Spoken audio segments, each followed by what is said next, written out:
درود بھیجے محمد آل محمد پر۔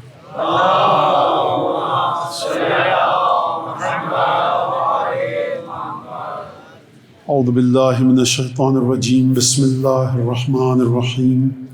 الحمد للہ الذی جعل الحمد مفتاحا لذکرہ وسببا للمزید من فضلہ ودلیلا علی آلائہ وعظمتہ، والصلاة والسلام علی عبدہ وامین وحیہ وخاتم رسلہ سیدنا و مولانا بالقاسم محمد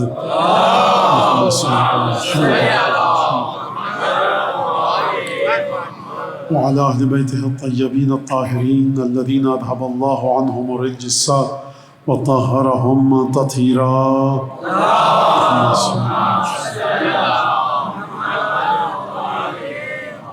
واللعن الدائم على أعدائهم أجمعين۔ أعوذ بالله من الشيطان الرجيم۔ لقد جاءكم رسول من أنفسكم عزيز عليه ما عنتم حريص عليكم بالمؤمنين رؤوف رحيم۔ درود بھیجے محمد آل محمد پر۔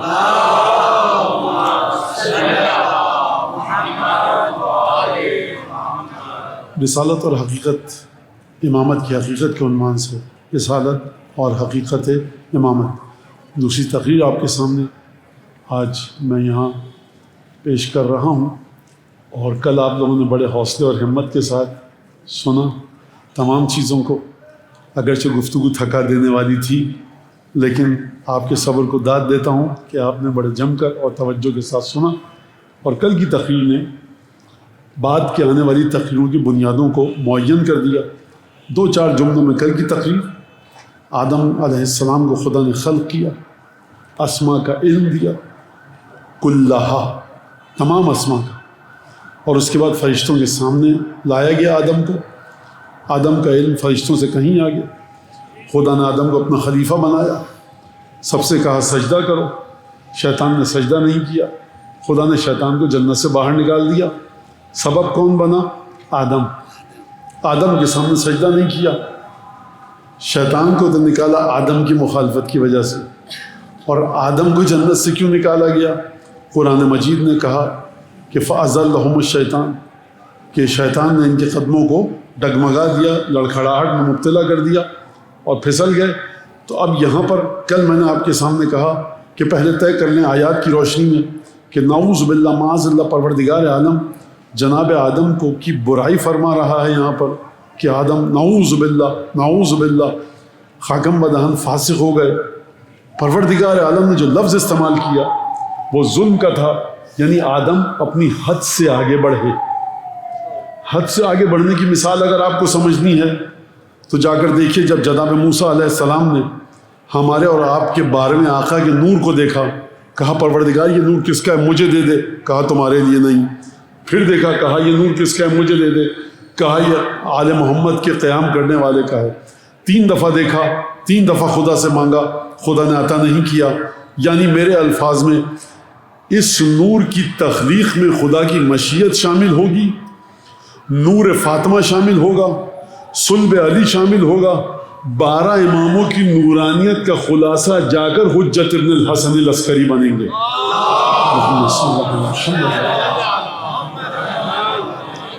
لہٰذا آپ توجہ کیجئے، تو آدم نے پروردگار شیطان نے جو آدم کو ورغلایا، بہکایا، دھوکہ دیا، کسی غلیظ چیز کی طرف توجہ دلا کر دھوکہ نہیں دیا تھا۔ یہ شاید واحد جگہ ہو کہ جہاں شیطان نے بات تو پتے کی کہ دیکھو یہ حل ادلک علی شجرۃ الخلد وملک لا یبلی، تمہیں کیسے نور کی طرف، نور میں کہہ رہا ہوں شجرہ درخت کی طرف لے کے جاؤں، اس بادشاہت کی طرف، سلطنت کی طرف لے کر جاؤں جو نہ کبھی بوسیدہ ہوگی، نہ مرجھائے گی، نہ ختم ہوگی، شجرہ خلد یعنی ہمیشہ باقی رہے گی۔ اب آپ یہ دیکھیے، شجرہ خلد وملک لا یبلی، قرآن کے الفاظ خلد کا مطلب ہے ہمیشہ باقی رہنا، ملک لا یبلا کا مطلب ہے وہ اقتدار، وہ سلطنت، وہ حکومت، وہ گورنمنٹ، وہ اتھارٹی، وہ طاقت جو کبھی ختم نہیں ہوگی۔ تو خلد کا مطلب بھی ہمیشہ، اور ملک لا یبلا کا مطلب بھی وہ بادشاہت جو کبھی بوسیدہ، پژمردہ، مرجھائے گی نہیں۔ دونوں میں فرق کیا ہے؟ خلد کا مطلب بھی ہمیشگی، ملک لا یبلا، کبھی ختم نہ ہونے والا اقتدار. تو دونوں میں فرق کیا ہے؟ فرق یہ ہے کہ آپ سنیے گا، وہاں پر نسبت ہے، تعلق ہے اقتدار کے ساتھ، یہاں پر ہے الخلد، معین نہیں کیا کس لحاظ سے ہمیشگی، یعنی ہر لحاظ سے ہمیشگی. کیا مطلب کس لحاظ سے ہمیشگی؟ یعنی تمہارا ملک ختم نہیں ہوگا. تو سرکار کس کا ملک ختم نہیں ہوگا؟ کس کا ملک ہے جو ہمیشہ باقی رہے گا؟ بھئی ہے کوئی نہ کہ جس کی محبت کے سہارے پل صراط سے گزریں گے، ہے کوئی نہ کہ جس کی محبت کی وجہ سے قبر میں نور ہوگا، ہے کوئی نہ کہ جس کی امید پہ مردے کو اپنے قبر میں ڈالتے ہو، ہے نہ کوئی کہ جو قیامت کے دن ترازو نہیں لگائے گا، وہ خود ترازو ہوگا، ہے نہ کوئی کہ جس کی محبت کی بنیاد پہ جنت و جہنم تقسیم ہوگا، ہے نہ کوئی کہ جب جنت جہنم تقسیم ہو جائے گی رسول کے گھر والے اور قرآن رسول سے ملاقات کریں گے حوض کوثر پر، سارا مسئلہ ختم ہو گیا. ہے نہ کوئی کہ جس کی مدد کی ضرورت حساب کتاب کے بعد بھی پڑے گی. یہ مت سمجھنا حساب کتاب ہو گیا اب سیدھے جنت میں جاؤ گے. جام کوثر پلائے گا پلانے والا تو جنت میں ہمیشگی رہنے کے قابل بنو گے. لہٰذا آپ اس بات کو سمجھیے کہ وہ ملک لا یبلا، شجرہ خلد و ملک لا یبلا. شیطان نے پہلی دفعہ سچی بات کی، ورنہ ہمیشہ شیطان غلط بات کی طرف لے کر جاتا ہے. نماز مت پڑھو، بیٹھے رہو، ٹی وی دیکھتے رہو، حج پہ مت جاؤ، پیسہ کم ہو جائے گا، واجب ہو گیا ہے مت جاؤ، زیارت پہ مت جاؤ، پیسہ کہیں اور لگا دو، اگر بیمار ہو گئے تو کہاں سے کیا ہو جائے گا. دیکھو زبان غلط بات کہہ رہی، کہہ دو، غصے کو نکال دو، غیبت ایک دفعہ، بھائی غیبت نہ کروائے خدا، یہ جملہ کہہ کر غیبت کر دو، مسئلہ ذرا سا ہلکا ہو جائے گا. جو منہ میں آیا بول دو. ہمیشہ شیطان غلطی کی طرف لے کر جاتا ہے. لیکن یہاں شیطان غلیظ اور نجس کام کی طرف لے کر نہیں گیا. شجرۃ الخلد و ملک لا یبلا، شیطان نے جھوٹ بولا یا سچ، قرآن اس پر بحث نہیں کر رہا. قرآن کہہ رہا تم کو حق نہیں تھا شجرے کی طرف جانے کا. بات یہاں تک ہی ختم ہو گئی. اب آپ دیکھیے کہ نبی کریم تک بات آئی. اب امیر المومنین نے اسی واقعے کو شیطان کے اور آدم کی خلقت کے ایک خطبے میں اپنے، اور کیا کہنے، میں ہمیشہ ایک بات کہوں کہ یاد رکھیے یہاں تک یہ بات آ گئی، یہ جو آپ فرش اعضا پہ بیٹھے ہوئے ہیں یہ بالکل مذاق نہیں ہے، نہ یہ فرش اعضا کہیں پر بھی. مجلس ماتم، اس کی برکت کو عظمت کو سمجھیے، اس کی برکت اور عظمت کو سمجھیے. کراہت شدیدہ رکھتا ہے، اور اگر بے احترامی ہو تو حرام ہے. کیا چیز؟ عاشور کے دن عزاداری اور گریے کے علاوہ کوئی اور کام کرنا. ڈاکٹر ہے، اس کی ڈیوٹی وہ جائے ہاسپٹل میں جان بچائے جا کر. کسی کی جو ڈیوٹی ہے فرض منصبی ہے اس کو جا کر ادا کرے. لیکن جو شخص گھر میں بیٹھا ہے وہ کوئی کام نہ کرے. گھر کا صحن گندا ہو گیا، خاک پڑی ہے، دھول مٹی پڑی ہے، آج ڈسٹنگ نہیں کی، کراہت شدیدہ ہے. اور اگر بے احترامی ہے سید الشہداء کی عزاداری کی، حرام ہے کہ گھر کو اٹھ کر صفائی کرو اس کی. اب 12 صفائی مثال دی میں نے کیونکہ ہوتا ہے یہ اعمال کر لیا، اب وقت بچا، چلو گھر کو ذرا صاف کر دے، کوئی کام نہ کرو. اب ایک دفعہ نجس ہے، کوئی آنے والا ہے، 10 مسائل اور ہیں، انسان کی مومن کی آبرو چلی جائے گی، وہ ایک الگ مسئلہ ہے. لیکن یہ چیزیں میں بڑے احترام کے ساتھ کہہ رہا ہوں. ہمارے بچے ہیں کہ جو موقف لگاتے ہیں، ہمارے اپنے بچے ہیں، عزاداران سید الشہداء ہیں. شب عاشور چھوڑ دیجئے، امام حسین شب عاشور خصوصاً کیوں چھوڑو، شب عاشور پر ہی بات کیجئے. شب عاشور یاد رکھیے گا اس لیے نہیں ہے کہ آپ شامیانے لگا کر اصلاحی موویز دکھائیں. شب عاشور عزاداری، گریہ، اللہم لن قتلت الحسین و اصحابہ، یہ کسی روایت میں ائمہ معصومین علیہ السلام کی طرف سے نہیں آیا. اصلاح کے لیے 333 دن اور ہے نا بھائی، جاؤ وہاں اصلاح کرو. یہ شب عاشور تم کو کیوں اصلاحی فلمیں دکھانے کا، پکچر دکھانے کا مسئلہ سوار ہوتا ہے؟ تو بڑے احترام سے کہ ہمارے بچے، کوئی جھگڑے لڑائی کی بات نہیں ہے، کوئی بے احترامی کی بات نہیں ہے. اس کے بعد تبرک کی بات ہے. کوئی بھی ایسا تبرک کہ جو عاشور کے غم کی کیفیت کو ٹھیس پہنچائے درست نہیں ہے. عراق میں ہوتا ہے، مشی میں ہوتا ہے. آپ عراق میں بیٹھے ہیں، آپ 6 اماموں کے حرم کے ساتھ ہیں، آپ کے حالات وہ ہیں، سمجھ میں نہیں آتا کچھ. یعنی کیا مطلب؟ عزاداری میں پی کیپ لگا کے جاؤں یا بیرٹ کیپ لگا کے سن گلاس کہوں یا گھر میں بیٹھو اپنے. اتنا اگر نازو کو چھوئی موئی کا پودا ہو تو بیٹھو گھر میں. کس نے کہا ہے کہ آؤ جلوس کے اندر شرکت کرو؟ نہیں ہو. لیکن کوئی بیچارہ اس کی آنکھوں میں تکلیف ہے، جلوس میں آنا چاہتا ہے، چشمہ لگا کر آئے گا. کلی مسئلہ یہ ہے کہ عاشور کے جلوس میں بند سنور کے نہیں آنے کی ضرورت، لیکن کسی شخص کو اگر آپ نے دیکھا کہ سن گلاسز لگا کر آیا، ٹوپی لگا کر، تو توجہ کیجئے، ہو سکتا ہے اس کے آنکھوں میں تکلیف ہو سکتا ہے سر میں تکلیف ہو، ڈاکٹر نے کہا کیپ لگا کر جاؤ۔ کسی شخص پر آپ انگلی نہیں اٹھا سکتے، کلی مسئلے کو پھیلائیے، اپنی ذات سے شروع کیجئے۔ اعتکاف میں جائیں ہم، مولانا حضرات سو رہا ہے کوئی، مولانا درس کے وقت سو رہے ہیں، آپ نے خدا نے رسول خدا یہ سو رہا ہے، آپ حق نہیں رکھتے اٹھانے کا، مولانا آپ کا درس، ارے مولانا کا درس گیا، چھوڑیے آپ اس کو، صحن میں آ کر بیٹھیے، حرام ہے آپ کو اٹھانا اس کو۔ نہیں، ہم نے ٹرسٹی سے بات کی ہے، ٹرسٹی مسجد کا انتظام چلانے کا حق رکھتا ہے شریعت کے مطابق، ٹرسٹی رسول اللہ نہیں ہے۔ آپ نہیں کہہ سکتے، یہ صرف اور صرف ایک ہستی کو حق ہے کہ اٹھا دے جو بھی مسجد میں سو رہا ہوں، وہ ہستی پردے غیبت میں ہے۔ اس کے علاوہ مرج تکلیف بھی اگر آئے گا حق نہیں اٹھانے کا، کرے گا حرام کام کرے گا۔ مرج تکلیف بھی اپنے بارے میں خود کہتا ہے، مرج تکلیف گئے مسجد میں درس دینے کے لیے، ایک شخص نماز پڑھ رہا تھا، لوگوں نے کہا ہٹو درس ہوگا، کہا خبردار یہ حرام کام کر رہے ہو، مسجد میرے درس کے لیے نہیں بنی ہے، اس کی نماز کے لیے بنی ہے۔ تو شریعت کو سیکھنا ہے یا مراجع سے جا کر سیکھیے، شریعت کو سیکھنا ہے جا کر مجتہدین اور فقہا سے سیکھیے، ایک تو بات یہ۔ اور عاشور کے جلوس میں شرم آ رہی ہے، فلاں لباس پہن کے، سرکار یہ عاشور کا جلوس نہیں ہے، یاد رکھیے تھوڑی بہت جو طہارت گھروں میں بچی ہے نا، یہ صرف اور صرف عزاداری سید الشہداء کی وجہ سے ہے۔ یہ عزاداری اپنے خطرناک موڑ پر آ چکی ہے کہ جہاں سے اس کے معیارات بدلنا شروع ہو گئے ہیں۔ یاد رکھیے گا اس بات کو، یہ رسالت، یہ امامت سب دھری کی دھری رہ جائے گی اگر عاشور آپ کے ہاتھ سے نکل گیا، یاد رکھیے گا۔ یادی آپ کہتے ہیں نا مسجد مجلس میں، یہ ہے نعرہ حیدری، اس کے علاوہ یا علی کسی اور کا نعرہ نہیں۔ صرف اس نعرے کو لگوانا چاہتے ہو نا یا علی کہنے کے لیے، تو صرف اور صرف تو نعرہ حیدری۔ مرض کیا شروع ہو چکا ہے، شرم آنی چاہیے، یہ کہنے کی بات نہیں ہے مجلس میں، لیکن اگر غیب سے آواز آ جائے کہ تم ہمارے ٹکڑوں پر پلے تھے، ممبر پہ بیٹھ کے بولتے تھے، موت آ جاتی ہے اگر سچ بول دیتے تو۔ ہماری وجہ سے تمہاری عزت تھی نا، امام حسین کی وجہ سے مصافحے کے لیے لائن لگ جاتی ہیں، ورنہ میری اوقات کیا اور میں ہوں کیا۔ اگر ذہن صاف ہو جائے، نسیان کا مرض طاری ہو جائے، کل کوئی پوچھے گا نہیں، ہاں یہ کل تک مجلس پڑھتے تھے، صبح کو اٹھتے بھولنے کا مرض ہو چکا تھا، کچھ یاد ہی نہیں رہتا۔ لہٰذا دو انحرافات آ رہے ہیں عزاداری کے اندر خطرناک، یاد رکھو۔ ایک انحراف مراجع، مجتہدین، فقہا کو مرثیوں میں، مدحت میں ائمہ کی لایا جا رہا ہے، پہلا انحراف کوئی جگہ نہیں ہے کسی کی۔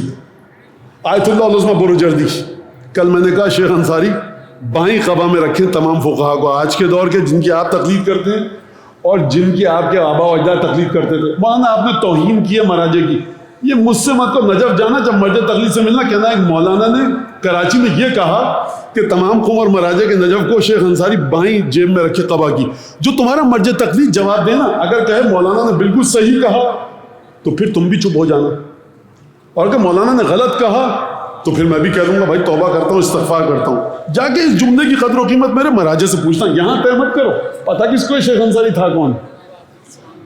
پہلا انحراف آپ کے مراجع، آپ کے بزرگان، آپ کے علماء کو قصیدوں میں، مدحتوں میں، نوحوں میں ڈالا جا رہا ہے۔ دوسرا انحراف صوفیوں، درویشوں، قلندروں، صوفی شاعروں کو مدحت میں لایا جا رہا ہے۔ وہ شاعر بھی اس گناہ میں شریک ہے جو کسی احمق ڈونر کی وجہ سے 4 کوڑیاں کیا مل گئیں، اب تم سمجھتے ہو کہ مدحت حسین ابن علی کو جس کا دل چاہے گا تم اس میں ڈال دو گے۔ آیت اللہ العظمہ بروجردی گھر میں بیٹھے تھے اپنے، آئے عزاداری کے لیے، لوگ جمع تھے، دور سے دیکھا صحن سے آیت اللہ بروجردی اندرونی کے کمرے سے تشریف لا رہے ہیں۔ ایک شخص نے کہا امام زمانہ اور آغا بروجردی کے لیے صلوات، لوگوں نے درود بھیجا۔ آغا بروجردی نے عصا اٹھایا، اپنی لاٹھی اٹھائی، دروازے میں ماری، کہا کہ کون ہے یہ جس نے میرے نام کو امام کے نام کے ساتھ جوڑا، آج کے بعد میرے گھر میں قدم نہ رکھے۔ مرجع تقلید کے نام کو تم امام کے نام کے ساتھ جوڑتے ہو؟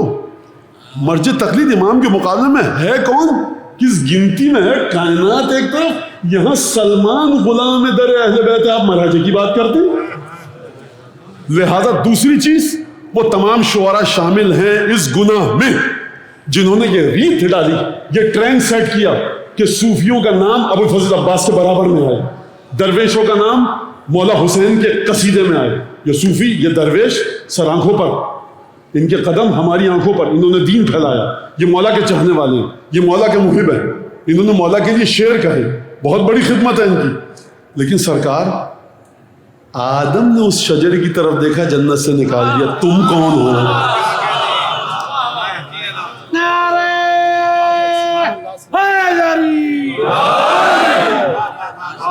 طرز اچھی ہے، لائکس کو چھوڑو. تم وہ لوگ نہیں ہو کہ جو لائکس اور فالوئنگ پر چلتے ہیں. تم 72-74 کے ماننے والے ہو، 80 شہداء کے ماننے والے ہو. تم 12 اور 14 ایک طرف، اربوں کائنات کے 6 ارب انسان ایک طرف، اب بھی لائکس اور فالوئنگ اور فالوورز پہ چلتے ہو. اتنے لائکس آئے. ہزاداری امام حسین بڑے خطرناک موڑ پر آ چکی ہے. دنیا کا چھوڑیے، اس ملک کے اندر 2 انحرافات، علماء کا ذکر مرثیوں میں، علماء کا ذکر قصیدوں میں، مراجع کا ذکر قصیدوں میں. دوسرا صوفی حضرات، درویش اور عرفا. میں نے کہا بڑے محترم ہیں، یہ بہت بڑے ہیں. لیکن سرکار جب بات آئے ابو الفضل عباس کی ابا پر گرد بیٹھے تو ہر آدمی اپنے آپ کو سمیٹ کر اوقات میں رہے. اسی شہر کی بات ہے، اب میں ذرا کھل کے بات کروں. اسی شہر کی بات ہے. نوجوان نے مجھ سے کہا آ کر 8 محرم کی شب مجھ سے کہ مولانا آج فلاں صوفی درویش کے فضائل پڑھیے گا. میں نے کہا بیٹا میرا چندہ، آج مولا عباس کی رات ہے. کہاں لیکن تھوڑے سے ان کے بھی. میں نے دوبارہ کہا میں سمجھ رہا ہوں مولانا، لیکن آپ ان کے بھی فضائل پڑھیے گا، بہت بڑے صوفی ہیں ہمارے ملک کے. 3 دفعہ کہا. اس نوجوان کو کس نے یہ سکھایا؟ اس شاعر نے جس کو تمیز نہیں ہے کہ اہل بیت کی مدحت کیسے لکھی جائے. اس مداح خان نے، اس کے منہ میں آیا جو آیا پڑھو، کون پوچھنے والا. یاد رکھو 14، 12 اور 5. اور اس کے بعد اگر آگے بڑھو، بی بی زینب کبریٰ سلام اللہ علیہ، شہزادہ علی اکبر، شہداء کربلا، منصوص امام زادے، اپنی مدحتوں کو ان تمام محمد بلند سے بلند ترین سلوات.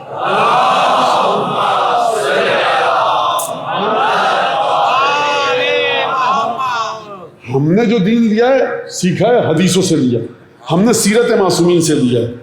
تو جب تک آپ لوگ اس چکر میں رہیں گے نا مومنین کہ ماشاءاللہ سے محفل جم کے ہوئی، اچھی ہوئی، کیا اچھی ہوئی. سرکار آپ زمزم کے اندر ایک قطرہ نجاست ڈال دیجئے، پھر وہ نہ وضو کے قابل ہے نہ پینے کے قابل ہے.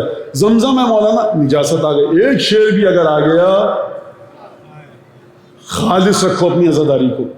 نوحوں کو بھی دونوں طرف سے انحرافات ہیں، چاہے مراجع اور بزرگوں کا نام ہے، فقہا کا نام ہے آپ کے قصیدوں اور نوحوں میں، یا صوفیاء کرام کا، درویشوں کا، عرفا کا. تمام محترم لوگ ہیں یہ.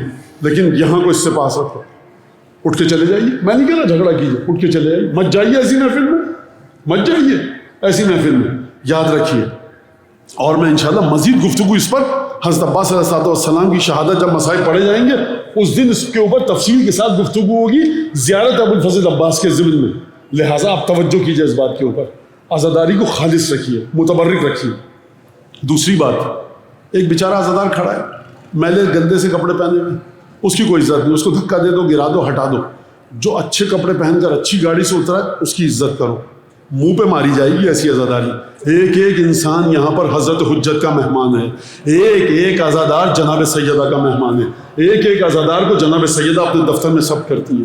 کوئی عزادار حقیر نہیں ہے اور کوئی عزادار یہاں عزیز نہیں ہے، سب عزادار ہیں. یاد رکھیے گا اس بات کو، یاد رکھیے گا. اور بڑے اچھے طریقے سے الحمدللہ یہاں خدمت کرتے ہیں. میں یہاں کی بات نہیں کر رہا تھا، کوئی سمجھا میں یہاں پر بات کر رہا ہوں، بلکہ ان چیزوں کو میں دیکھ رہا ہوں، مسلسل دیکھ رہا ہوں، اطراف میں، ماحول میں، شہر کے اندر جو گھوم رہا ہوں، چیزوں کو نوٹ کر رہا ہوں. اس کے بعد کبھی کبھی بچے بتاتے ہیں مولانا یہ شعر صحیح ہے، وہ شعر غلط ہے، کہاں سے آ گیا، کیا ہو گیا. سیدھی سی بات ہے. 14 معصومین، پنجتن 12 امام، اور اس کے بعد نیچے اگر آؤ معصومین سے، تطہیر سے اگر نیچے آؤ تو وارث تطہیر. منصوص امامزادے کا مطلب کیا ہے؟ جن امامزادوں کے بارے میں حدیث آئی، جن امامزادوں کی عظمت کو بیان کیا گیا ہے ائمہ نے. جناب سید محمد جو بلد میں ہیں، کئی امامزادے اور ہیں لیکن ان کی حیثیت وہ نہیں ہے. افضل امام ابو الفضل عباس کی جو حیثیت ہے وہ کسی اور کی نہیں ہے. شہزادہ علی اکبر کی وہ حیثیت نہیں ہے. ابو الفضل عباس کے 3 بھائیوں کا مرتبہ ابو الفضل عباس جیسا نہیں ہے. یہاں پر آپ غیر معصوموں کو معصوم کے ساتھ جوڑنے کی کوشش کر رہے ہیں تو سرکار ہوگا کیا؟ آدم کا قصہ اس لیے نہیں بتایا تھا کہ سن کر گھر چلے جائیے، اس سے اپنے قبلے کو درست کیجیے. درود بھیجے محمد آل محمد.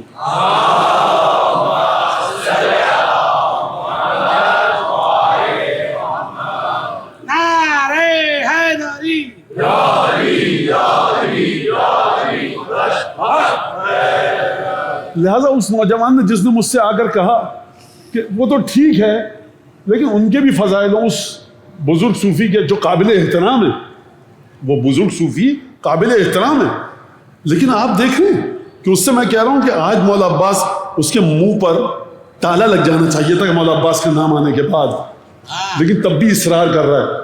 کس نے کس کو اصرار سکھایا؟ تم نے حد سے بڑھایا ان لوگوں کو کہ جو ابو الفضل عباس کے نالین کی خاک کے برابر بھی نہیں ہے۔ خاک تو میں نے زیادہ کہا، ابو الفضل عباس کے فرض کی خاک کے برابر نہیں ہے، ان کو تم نے لا کر جوڑ دیا ابو الفضل عباس سے۔ یاد رکھیے، نہ ایسی چیزیں خریدیے، نہ ایسے قصیدہ خانوں کے محفلوں میں جائیے، نہ ایسے شاعروں کو۔ مولانا ہم نے شاعروں کو برا کہہ دیا، مجھے کیا حق ہے شاعروں کو برا کہنے کا؟ من قال فینا شعرا بن اللہ فی الجنت بیتن، جو ہمارے لیے ایک شعر کہے گا خدا گھر میں جنت میں اس کو ایک گھر بنا کے دے گا۔ ہم شاعروں کو کم از کم میرے بارے میں کوئی نہیں کہہ سکتا کہ میں شاعروں کا احترام سے نام نہیں لیتا۔ انیس اور جوش سے لے کر سید رضا ہندی سے لے کر ابن ابی الحدید معتزلی سے لے کر ابو فراز سے لے کر ابن آنند سہلدی سے لے کر یہ تمام اشعار میں آپ کو سناتا رہتا ہوں۔ حائیہ شیخ کاظم عذریہ آپ کو سنا چکا ہوں، یہاں نہیں کہیں اور۔ لہذا شاعر کا بڑا احترام ہے بالکل۔ جب تک چھٹے امام نے کیا فرمایا کہ جب تک تم ہماری مدد کرو گے روح القدس تمہاری زبان پر جاری ہوگا، جب تک ہماری مدد کرو گے۔ یہ احمق قسم کے نادان اور جاہل ڈونر کی بات پہ مت عمل کرو۔ اس کا شعر بھی کہو، اس کا شعر بھی کہو، تو تم جا کر کوئی اور کام کیوں نہیں کر لیتے میرے بھائی؟ اس سے زیادہ پیسہ کہیں اور شعر لکھنے میں، اس سے زیادہ شہرت کہیں اور ملے گی۔ جس کو تکلیف ہوتی ہے ایک اور بیماری جو آ رہی ہے، بین الاقوامی شہرت یافتہ قصیدہ خان، نوحہ خان، بین الاقوامی۔ تم اس دنیا میں اپنی شہرت کو معیار بنا رہے ہو۔ بد نصیب تمہیں امام حسین کے ذاکر کا لقب ملا تھا، ذاکر امام حسین۔ جو لوگ تصویروں پہ لڑتے ہیں، میری تصویر نیچے لگ گئی، اس کی اوپر لگ گئی، اس کو حق ہے امام حسین کی عزاداری میں آنے کا۔ یہ بتائیں گے روحانیت امام حسین کو، یہ بتائیں گے نوجوانوں کے دلوں میں جذبوں کو پیدا کریں گے۔ ارے تصویر لگے نہیں لگے، نام لکھو نہیں لکھو، ہمیں بتا دینا کتنے بجے آ کر ہمیں قصیدہ پڑھنا ہے، پڑھ کے چلے آئیں گے۔ نادر گرامی حسین نے سب کر لیا، بیڑا پار ہو گیا، جتنی بڑی تصویر لگوا لو۔ آپ حسین ابن علی کے کارخانہ قدرت کو سمجھے ہی نہیں ہے سرکار۔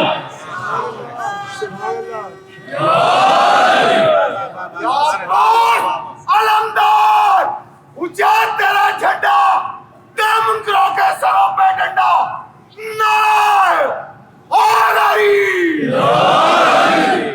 سنیں اس بات کو، کیونکہ پہلے اشرے کے اندر جس طرح سے توجہ کے ساتھ آپ بات کو سنتے ہیں، یہ میں نے آپ کی خدمت میں بات کی۔ لہذا چلیے اب دوبارہ آدم کو کیوں جنت سے نکالا گیا اور شیطان کو کیوں جنت سے نکالا گیا، اس واقعے کو سننے کے لیے آپ کے ذہنوں میں طاقت آئے تو ذرا بلند آواز سے درود بھیجیے محمد آل محمد کی بات میں۔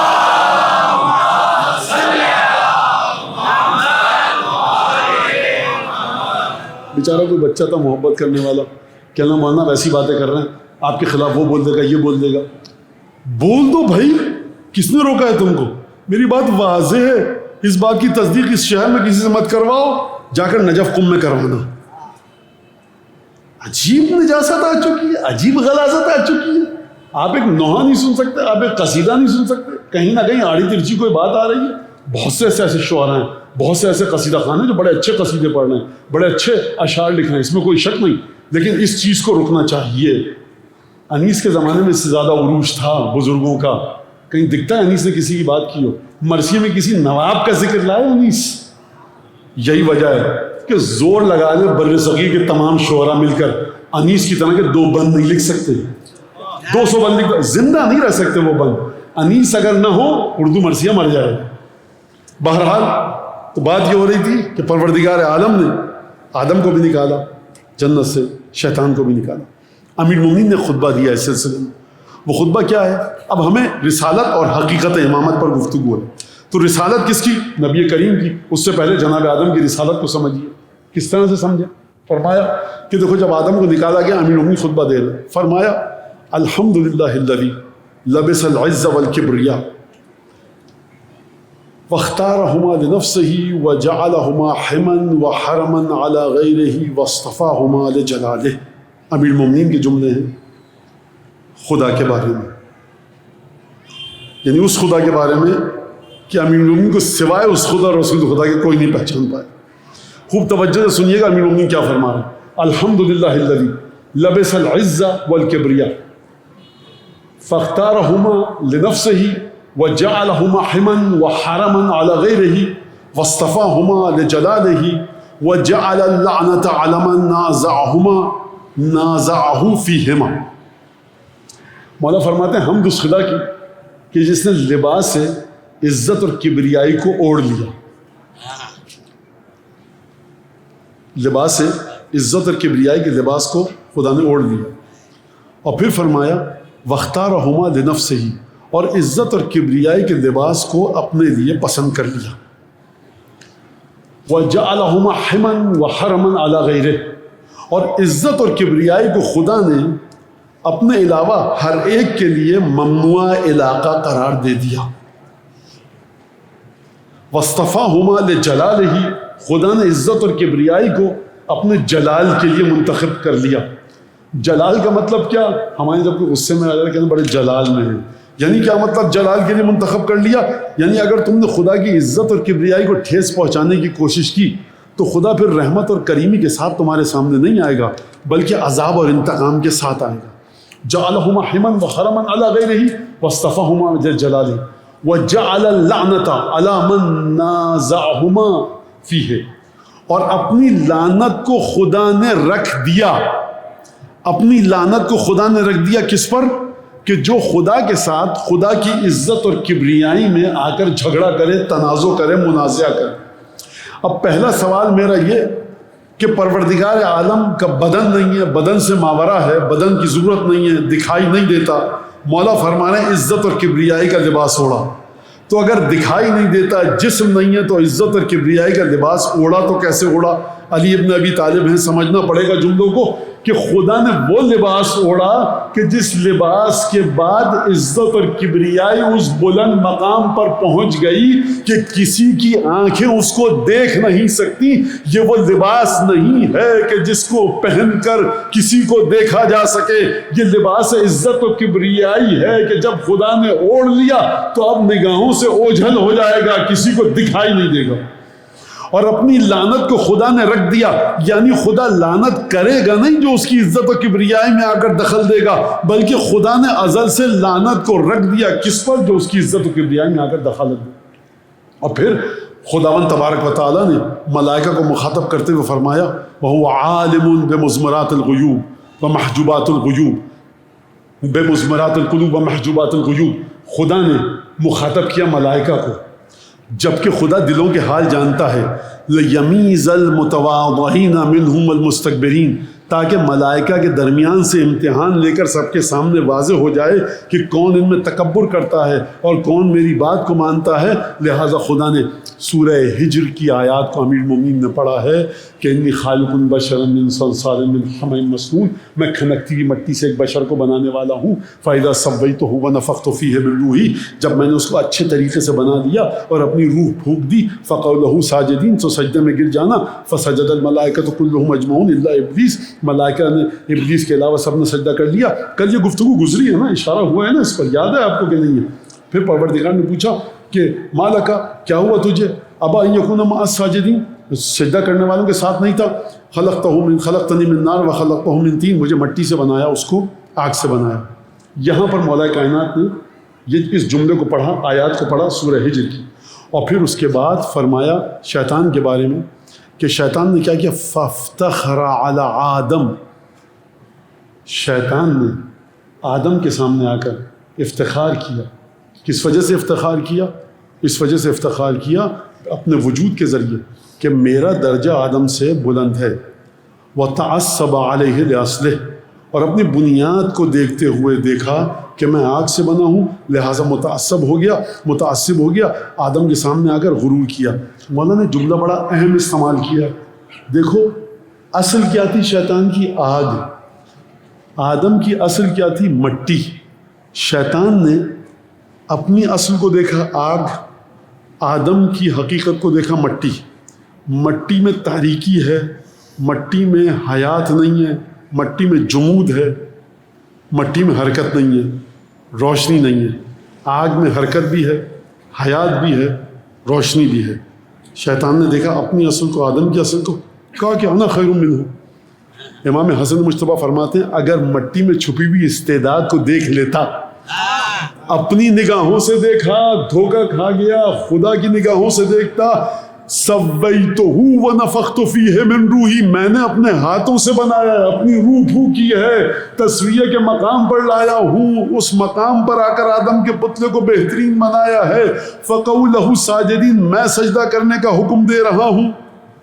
تو پھر اس کے بعد امام نے فرمایا، جناب امیر المومنین نے، کہ تعصب کیا آدم نے، فعدو اللہ ہے امام المتعصبین و سلف المستکبرین، خدا کا پہلا دشمن جو ہے نا وہ تکبر، گھمنڈ کرنے والوں کا اور تعصب کرنے والوں کا سب سے پہلا امام وہی ہے۔ اب جب بھی جو جس رسول کے سامنے آ کر اکڑے گا، جو رسول کے کسی فیصلے کے سامنے آ کر اکڑے گا اور اپنی ثوابدید کے مطابق رسول سے ٹکرائے گا، یا رسول اللہ مجھے آپ کی یہ بات سمجھ میں نہیں آ رہی، تو یہ میں سمجھنا کہ وہ فاسق و فاجر ہے، وہ شیطان کے پیچھے چل رہا ہے، جتنی بھی نمازیں پڑھتا رہے، جتنے حج پہ جاتا رہے، جتنی عبادتیں کرتا رہے۔ یہ مولا کائنات نے ایک معیار دے دیا۔ اور پھر اس کے بعد امام نے فرمایا، اللہ ترون، تم نہیں دیکھتے کہ کیف وضع اللہ، خدا نے کس طرح سے اس کو پٹک دیا، پچھاڑ دیا، زمین پہ پھینک دیا، بے تکبر بے ترفع، تکبر کی وجہ سے اس کو کس طرح سے پھینکا، اور اس کے ترفع اور بلندی کی جانب جو جا رہا تھا تکبر کر کے، کس طرح سے اس کو ذلیل کیا۔ فجعلہ فی الدنیا مدحورا وعد لہ فی الآخرۃ سعیرا، دنیا میں اس کو ذلیل کر دیا، آخرت میں عذاب رکھا۔ آپ نے سن لیا، یہ خطبے کا بہت چھوٹا ٹکڑا ہے، خطبہ بڑا طویل ہے۔ تو مولا کائنات نے یہ وہاں پر گفتگو فرمائی آدم اور شیطان کے اس واقعے کے سلسلے میں۔ اب یہ آدم ہے جس کی بنیاد پر خوب توجہ کیجیے گا، مولا کائنات فرماتے ہیں کہ شیطان نے 4000 برس عبادت کی تھی خدا کی، لا یدری من سنی دنیا، نہیں پتا دنیا کے سال تھے وہ 4000 یا آخرت کے سال تھے، لیکن خدا نے ایک آدم کے سامنے سجدہ نہ کرنے کی وجہ سے نکال باہر کیا اور ذلیل کر دیا۔ اب آئیے ذرا اپنے رسول کی بارگاہ میں، آپ کے رسول کے بارے میں پروردگار عالم نے کیا فرمایا؟ قربان جاؤں، شیخ طوسی نے کیا روایت لکھی ہے چھٹے امام حضرت امام صادق علیہ الصلوۃ والسلام سے،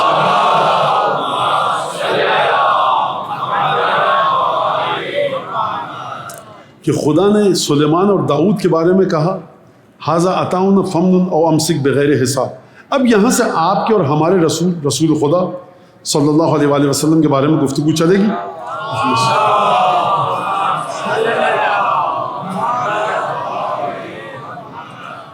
آیات پڑھ کے میں اشارہ کرتا جاؤں گا، کیونکہ ظاہر سی بات ہے بجلی کا مسئلہ ہے، تو اس وجہ سے ہم یہ چاہیں گے کہ پہلے ذرا سا ختم ہو جائے، 1 گھنٹہ پورا ہوگا، بے فکر رہیے آپ، لیکن انشاءاللہ مقررہ وقت پہ ختم کرنے کی کوشش کروں گا میں پوری اپنی۔ چھٹے امام نے فرمایا کہ سلیمان اور داؤد سے کہا، یہ ہماری عطا ہے تم کو، فمنن او امسک بغیر حساب، جتنا چاہتے ہو دو، جتنا چاہتے ہو احسان جتلا کر دو، جتنا چاہتے ہو روک لو، بھائی ہماری عطا ہے تم کو۔ کیا کہا سلیمان اور داؤد سے؟ دیکھو تم دونوں کو جو دیا ہے نا ہم نے، یہ ہماری عطا ہے، جتنا چاہو دو، جتنا چاہو روک لو۔ لیکن رسول خدا کے بارے میں کیا فرمایا؟ مسلمانوں کو مخاطب کر کے کہا، ما آتاکم الرسول فخذوہ، رسول جو دے لو، وما نہاکم عنہ فانتہوا، رسول جس سے رک جائے روک دے، اس سے رک جانا ہے۔ رسول خدا کا جب ذکر کیا تو اپنے وجود کا ذکر نہیں کیا خدا نے، اے محمد مصطفیٰ یہ ہماری تم پر عطا ہے، ان کو جتنا چاہو دو، جتنا چاہو نہ دو، جس طرح سے چاہو روکو، جس طرح سے چاہو دے دو، یہ ہم پر تمہاری عطا ہے۔ کہا کہ نہیں ہے مسلمانوں، تمہیں اللہ کا رسول جو دے دے اس کو لے لو، جس سے روک دے اس سے رک جاؤ۔ وہ سلیمان اور داؤد تھے کہ خدا نے اپنی نسبت دے کر سمجھایا، یہ آپ کے اور ہمارے نبی ہیں، حسن اور حسین کے نانا ہیں، کہ جن کی منزلت یہ ہے کہ بھائی جو رسول دے اس سے لے لو، جتنا دے اس سے لے لو، جس سے روک دے اس سے رک جاؤ۔ پہلی آیت۔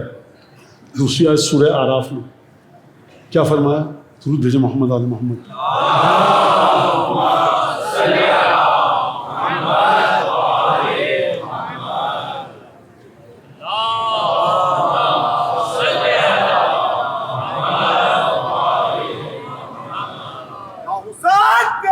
اچھا لگتا ہے یا حسین تیرا نام اچھا لگتا ہے، تیری نسبت سے یہ